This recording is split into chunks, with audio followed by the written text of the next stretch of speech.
Reluctant Preppers provides educational awareness and commentary only. Opinions expressed do not constitute personalized financial advice. Viewers are encouraged to do their own research and seek qualified personal financial consultation before making investment decisions. As a responsible person with growing concerns for your privacy and personal liberty, you want to know where we're headed and what you can do about it.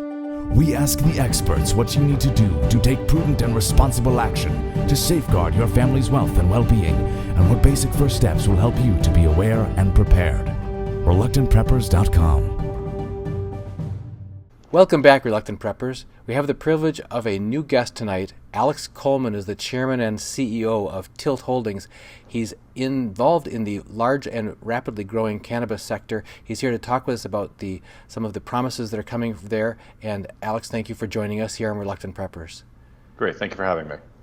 We've had several members of the hemp and cannabis industry on our show, and we've gotten a fairly warm reception from our viewers. Our subscribers tend to be extremely interested in health and wellness benefits and alternatives to things that have been available through mainstream sources. And we're wondering if you could maybe kick it off from that slant as far as talking to us about some of the trends that you're seeing and that you think will continue in the availability and the potential benefits of hemp and cannabis products for individuals in their lives. Certainly. Your human body is made up of an endocannabinoid system, and it starts in utero and is enhanced through breast milk. And the endocannabinoid system is both part of your nervous system as well as your immunity.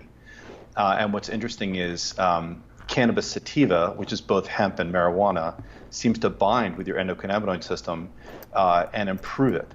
And that's why we're seeing so many direct correlations between consumption of cannabis sativa and results with specific medical conditions that seem to benefit and are also associated with either your immunity or your nervous system. And so the great thing is what we're seeing now with all of the states that have adopted some type of cannabis law, we're up to 33 now, and the recent Farm Bill, is that you will have increasing accessibility for all consumers to both CBD and THC products. You mentioned the Farm Bill, and I was going to ask you about that recently being passed. What does it do to change the landscape as far as legalization and availability of hemp and related products? Yeah, look, I mean, CBD up until now actually was fairly widely accessible. It just was not enforced in terms of that product because it doesn't contain THC, which is the psychoactive part of cannabis. But now what you're going to see is money coming in for real research that is really needed. Whether you get the CBD isolate from a hemp plant or a marijuana plant, it doesn't matter if it's 99.9% pure. It's a naturally occurring anti-inflammatory that seems to really have a number of broad benefits to people, whether it be arthritis or internal. It's obviously topically applied or ingested. And so what you're going to see, look, there's a lot of beneficiaries from that bill. One is definitely going to be farmers on the front end. You've had other countries like China that have been allowed to grow hemp. It's been illegal in this country, and now you're going to see a proliferation of farmers adopt it. All the way through to consumers, where you're going to see a very interesting array, because CBD is really just an ingredient, whether it be an ingestible product or a product maybe from the likes of Estee Lauder around beauty and hair care. It really has a very interesting broad range of applications that I think the consumer is going to really adopt. I was going to mention from our viewers who are aware of our focus on Lyme disease, because both my wife and myself are chronic Lyme survivors, that we've had Dr. Ernie Murakami from the British Columbia College up there talking about the benefits of CBD that he's researching for potentially healing Lyme disease as well as cancer treatment. And we've also had just recently Dr. Rawls, people may know him, he's also a Lyme expert, has written about the use of CBD oil both internally and externally for one particular variant of Lyme called Babesia, which can affect males in like the prostate and so on. So both of those are of direct and current use from in our own household. So, and there's been some concern in Ohio recently because the Attorney General of Ohio recently published a letter of guidance saying to current retailers of CBD products that they need to basically hold off because there's going to be officially licensed and sanctioned dealerships and ways of dealing with that going forward. But in our casual survey driving around and so on, it's still in full force here. Like it can't be stopped. And I guess if you could weigh in on the trends that you're seeing, both like starting in Colorado, but also nationally, what you're seeing as far as the milestones and the trends of both availability and legalization of CBD and cannabis products. Absolutely, and I would add adoption to that because look, it's a consumer-driven product, and so I think that the market heretofore has been very limited in terms of access to information.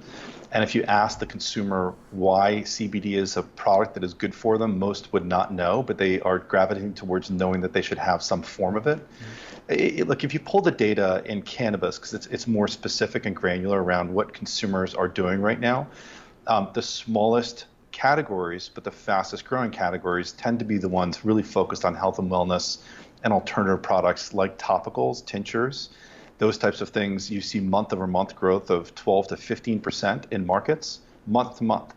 And it's astonishing growth rate and astonishing adoption rate by the consumer. So I'm not as familiar with the specifics around Lyme disease. The point is on the adoption and the efficacy for Lyme disease is not surprising because Lyme disease, as I understand it, also resides in your nervous system once you contract it chronically, right? If it's not treated within the first X period of time. So intuitively, it makes sense to me. I would argue that maybe even a THC CBD combination would be even better to also handle the pain aspects of what can happen with flare-ups of Lyme disease. But as I said, look, before we go any further, you really need to know that CBD is a great product.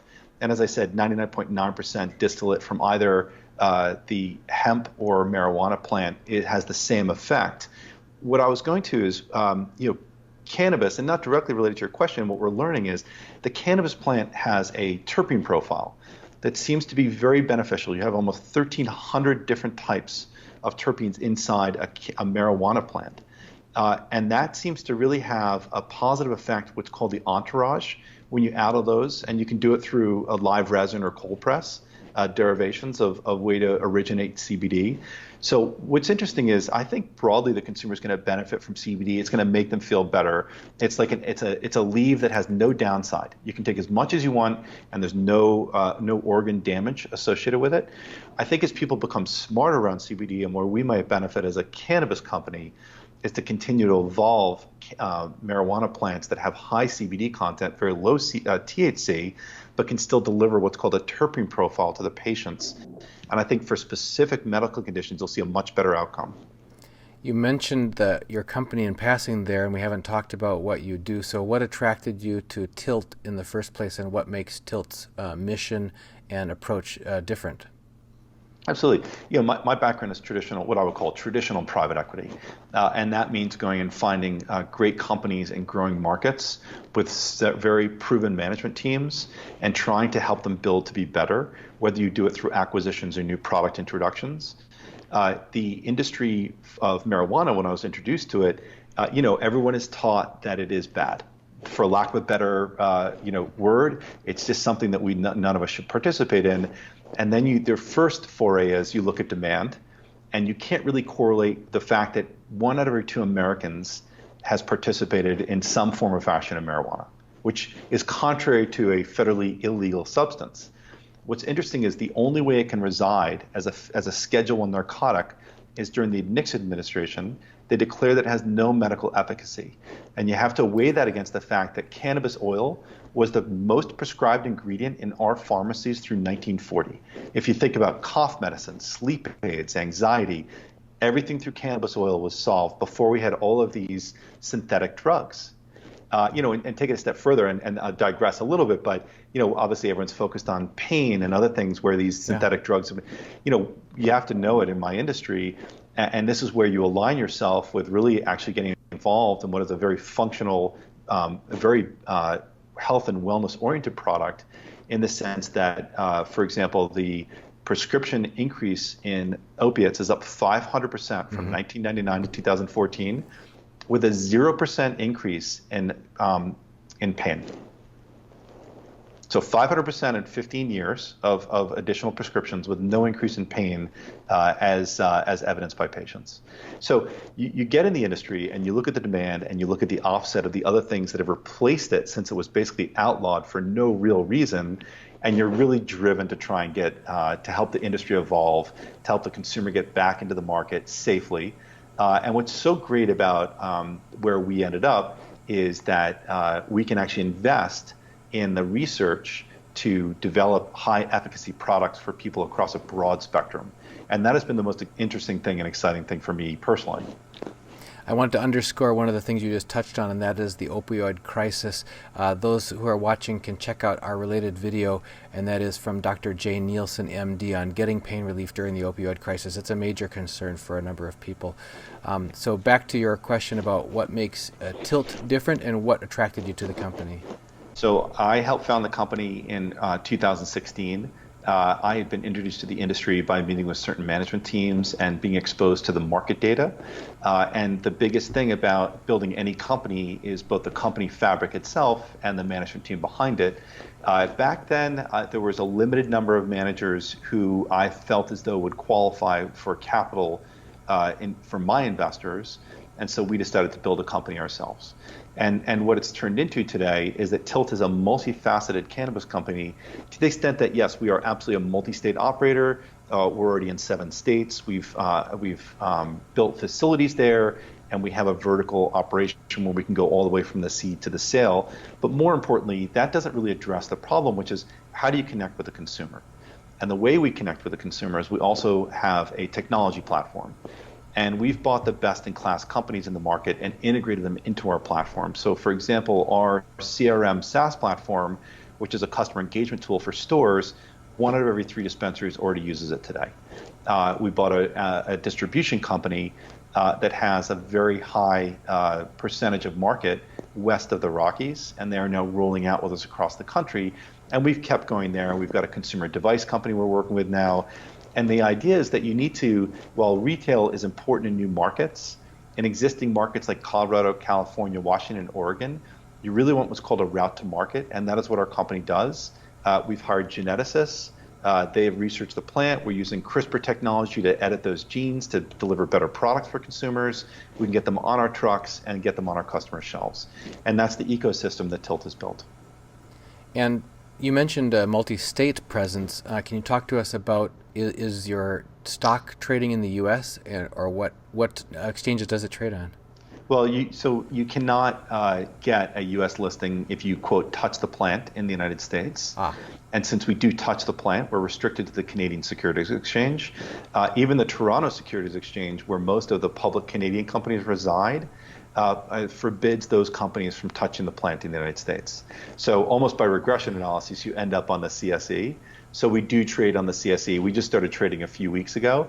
But unlike an IPO where you set the price, we did a merger and you just start to trade up and you connect the retail customers and the institutional customers with the information that we're now just providing the market. I think research starts to get covered on our company later this week for the first time. Oh, okay. You mentioned about how you needed to attract capital. How do you plan on building shareholder value along the way? I mean, you mentioned some of the strategies that you're already deploying, and maybe that answers that. That's a great question. So our early investors obviously can benefit from our listing because they'll be able to sell into the open market. Our going public was really around the strategy of buying and building into the industry and aggregating a position in every market. If 33 markets have laws, there's no reason that we would be precluded from getting in those states. But most of those licenses have already been awarded, and so you need a buy and build strategy. And that helps us with the currency that we have today. So, given my own background, it's really about keeping your head down, building a great business, create opportunities. My favorite quote is "Chance benefits the prepared mind," and that's really what this is about: is really being very aware of the opportunities in the market and trying to build a scalable business model in there where you can have meaningful market share. A lot of our viewers are concerned about debt risk in general, and that's not only at the sovereign and state and municipal level and the family level, but also any companies that they're considering investing in. And if you could talk to us a little bit about your cash versus debt posture. Right now we're debt free. We've raised about $250 million so far. We have $100 million of cash on our balance sheet today, and we do not have any leverage on our books today. That's uncommon for startups that are as well down the road of acquisitions that you've talked about. So what's next? If people are wanting to follow your news, what are things that they can look for maybe in the next quarter or two that they should see coming next? Yeah, look, it's a really exciting industry, and we're going to grow very quickly. We're making an announcement about every other day right now for either a new joint venture, a new country, or a new state we're going into. We just signed a deal with the Macedonia group the other day to get us into the European Union. We continue our expansion across the U.S. What's in store for us in the very near term is rapid expansion. And so we've signed a deal in Macedonia recently, and that'll give us access to the European Union, about 635 million potential customers there. We are in the middle of our licensure process in Canada for 36 million people there. And as I said, we're 7 states along into the United States. We have access to over 100 consumers already in the U.S. of the 200 available. And I expect we'll continue to expand there as well. So we have a lot of work to do. I think we're probably in the middle of the first inning as far as the industry growth goes, and the growth of Tilt. If we could circle way back to something you mentioned way back in the beginning when we were talking about medical benefits, you described something about the human physiology and anatomy about our cannabinoid system, endocannabinoid system. Can you talk to us about where people who want to find out more about that might make a good start? Is there any particular doctor or research or source that you have found the most useful at gaining solid information in that regards? Yeah, look, in my position, I have the luxury of being afforded a lot of good information. As I said, we have a science team, the head of which came out of the Human Genome Project. And so a lot of what we get is through some of his research and making me aware of some white papers. I would just say that the best resource is the internet. Doctors might know, but look, the interesting thing is even in markets that are medical that you need a medical card for, a doctor can still only make a recommendation and not a prescription. And so the lack of, look, we've had a 50-year medical blackout for any knowledge base on this. We haven't been able to really do a lot of clinical studies. We're now really getting to that point. Pain management, transdermal patches post-surgery, really exciting stuff. But I would argue that you could probably find a lot of what you need on the internet these days. I know also our off-grid Dr. Jane Nielsen, MD, who I mentioned earlier, has recommended that people, rather than just a random internet search, they might want to consider Google Scholar as a way to get directly to research reports and other reports that takes out a lot of the sort of amateur or random authors, but it gets you right to people who are actually doing primary research in various fields. So that's another lead for people can follow up on. And if they want to find out more about Tilt, where should they go? Tilt Holdings Corp is a publicly listed company on the Canadian Securities Exchange, and our ticker is TILT or Tilt. We have a website, tiltholdings.com, and you'll be able to get a bit of research on us towards the end of this week. Excellent. Thank you so much. We've been speaking with Alex Coleman. He is the chairman and CEO of Tilt Holdings. He's been talking to us about CBD, about hemp and marijuana products, and how they are Tilt is going to be bringing them to market across the U.S. and globally. Alex, thank you so much for joining us here on Reluctant Preppers. Great. Thank you very much for having me. I really appreciate it.